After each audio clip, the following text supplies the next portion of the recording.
AP exam, and on the CA as the speaker's attitude, same person. Or actually, not same person, used interchangeably, which is a bit of annoying, but a nuisance, but used interchangeably.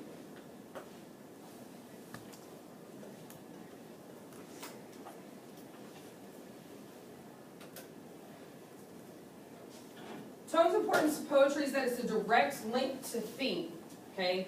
You add it to some figurative language and you can get to a theme. Obviously, if the author has a negative attitude towards a subject, then the theme is not going to be positive. That doesn't make any sense.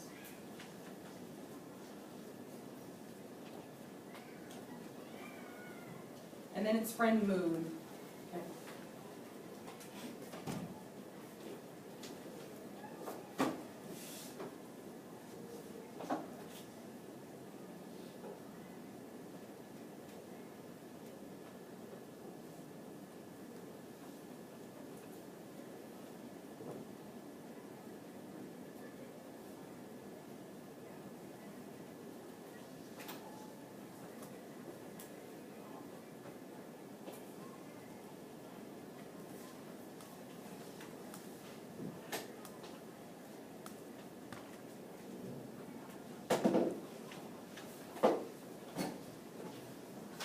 Okay, I want everybody to put their pens down for a couple minutes because I'm going to go through thinking about something and then you're going to watch. And also, we're going to acknowledge something very quickly here. Obviously, in a poem and in poem and in literature, whatever, poetry and in general literature, obviously there are multiple tones and multiple moods and multiple themes that can be taken out of anything, right? Which is why when you're writing about literature, that's a lot easier, right? Because you can use textual evidence to justify your case, and they can't fail you because that was my cue to be done talking.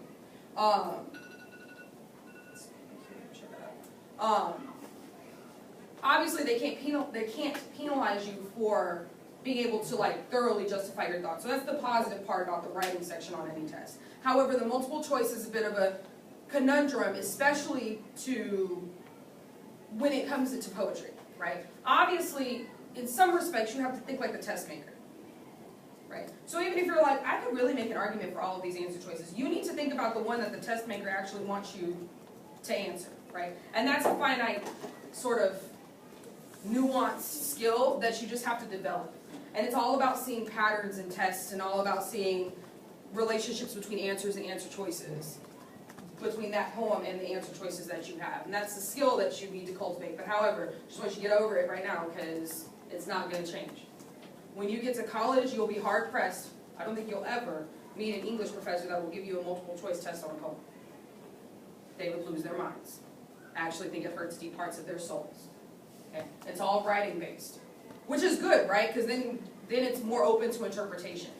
But on an AP exam and on your CA, you're going to get a poem, and they're going to ask you what I think are very subjective questions, and you're going to have to think like the test maker. Right? That's just the way it goes. It's just the way of life in high school. But somebody who spent their life getting a PhD in English literature is not going to give you a multiple choice test because that would take the fun out of it, right? But for now. So I'm acknowledging that for you, and now we may move on. Remember this image, right? Tone from the head, mood from the heart. Remember my little guy? It's a very long time for you to build. Okay.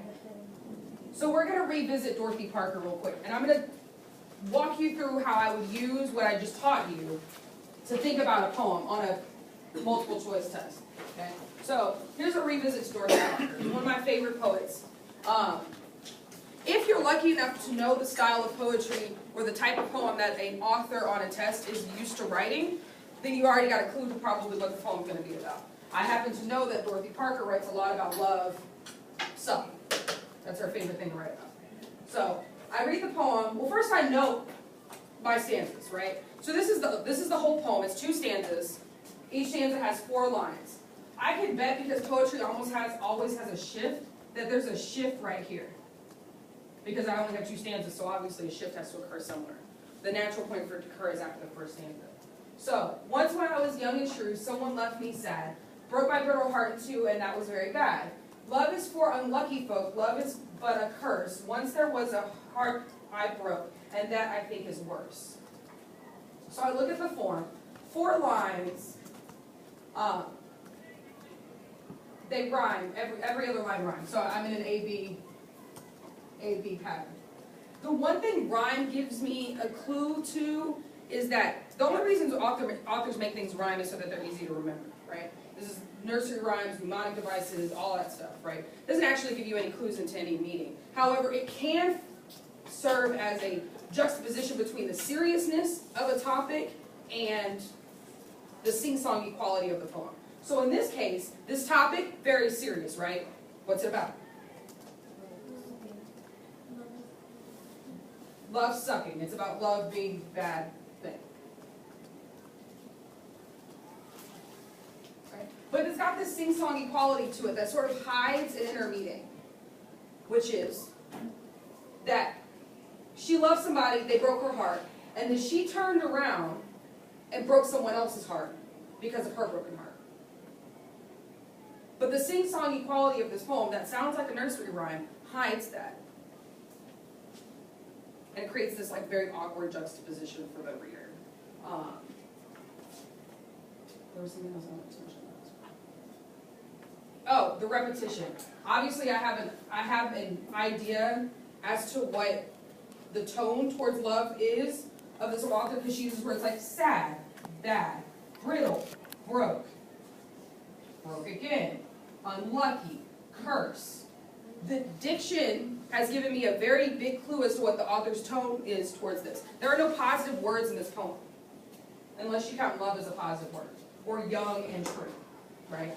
But everything she uses to describe love and her reactions towards love are negative. So diction is a very big clue to tone. Remember that. Diction, huge clue towards tone. Are there any questions over this poem? So I saw a lot of you in the Do Now put melancholy, sad as the tone. That is true. Depressed, that is true. Okay. And also a lot of you got the inner meaning of this poem is that love sucks. Got it? Any questions, comments, concerns? Is diction part of form? Yeah. Because any form is basically everything about how the words look on the page. So since diction is about words, then it's about how words look on the page. But I said before earlier this year that diction was a big clue to tone. Always. It holds the most true probably in poetry. Any other questions? Okay. Great. Now I'm done talking for today, for the most part. Jeez, I love you too, Raymond. Oh, your turn to talk, okay? Partner on the right. If you don't have a partner on the right, turn and talk to somebody around you, okay? One of the partners, I want you to tell the other partner everything you just learned in 10 seconds. Go.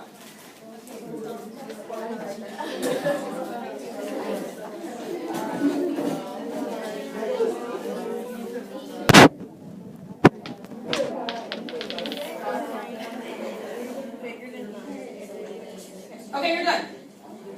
Partner on the right, did you get or partner on the left, did you get everything from partner on the right? Cool. Partner on the left, tell your neighbor why what they just learned is important.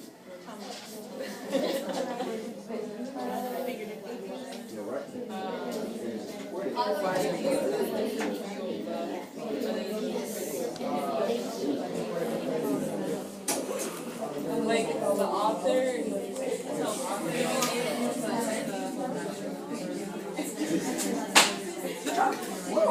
Last note, your ring has gone up yet. All right.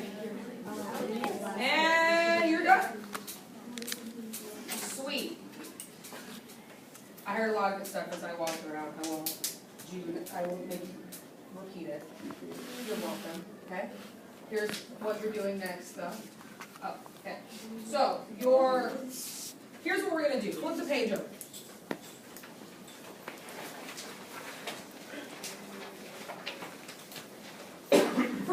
I'm going to put 7 minutes on the board. In 7 minutes, you're going to work with your group. If you are in a group of 3, work together. If you're in a group of 4, work together. If you're a pair, sorry, Kimberly and Brenda O'Johnny, you feel free to join them or the ladies in front of you. Whichever you prefer. You're going to work for 7 minutes on this poem, answering the questions in the margins. Right? Together, you're going to come up with a theme statement. Then, for 2 minutes, we're gonna discuss it as a class. I'm gonna ask some people to answer some questions, we're gonna talk about it. Then, to make sure you got it and to expose you to what this will look like on the CA, I'm gonna put up 2 multiple choice questions. You're gonna answer them, we're gonna talk about this. Capiche? Any questions? Okay, Cindy, what are we doing?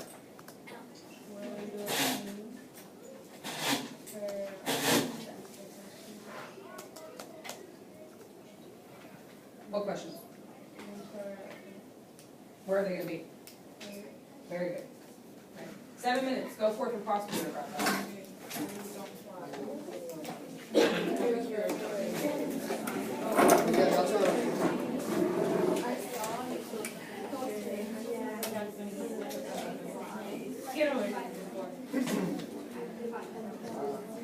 I heard the bells on Christmas Day, their old computer, carols play, and wild and sweet the words of peace on earth, good will tonight. And thought how, as the day had come, the belfry of Priscilla had rolled along the unbroken song of peace on earth, good will tonight. Till ringing, singing out its way, the world revolved from night to day. A voice of counting, a chance of life. You only have 7 minutes and I'm not extending the time. Then from each life the key of her song. The cannon fell on his song, and with the sound of hails drowned of peace on earth, the waiting.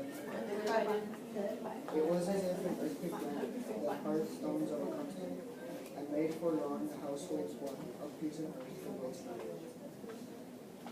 And in despair I bowed my head. There is no peace on earth, I said.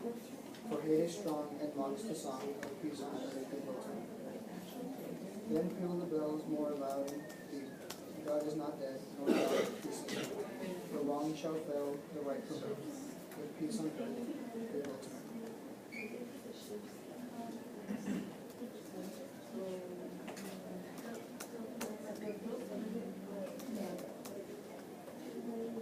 Wait, is the song?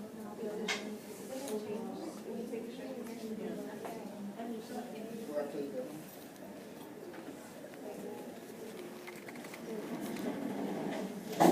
There's probably a battle going on. Those are, I guess it's like changing because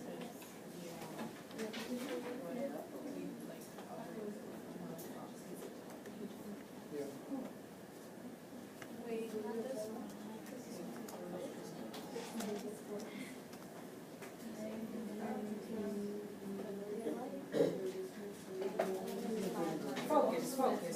Focus. You only got 4 more minutes.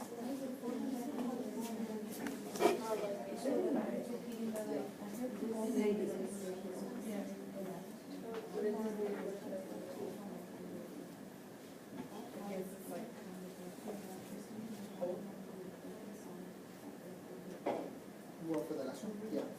Yeah.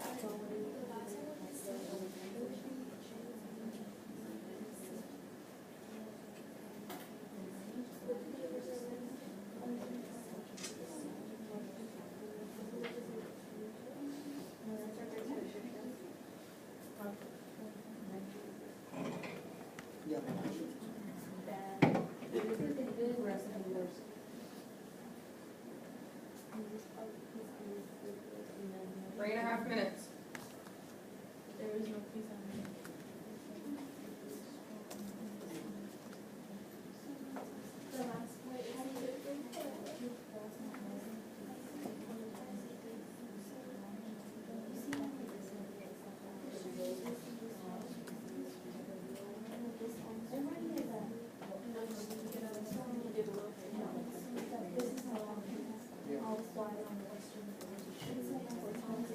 We're gonna read that whole line.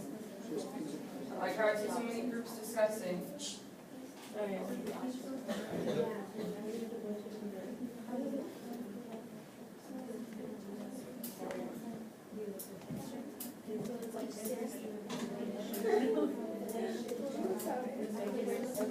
So maybe? Yeah? Okay.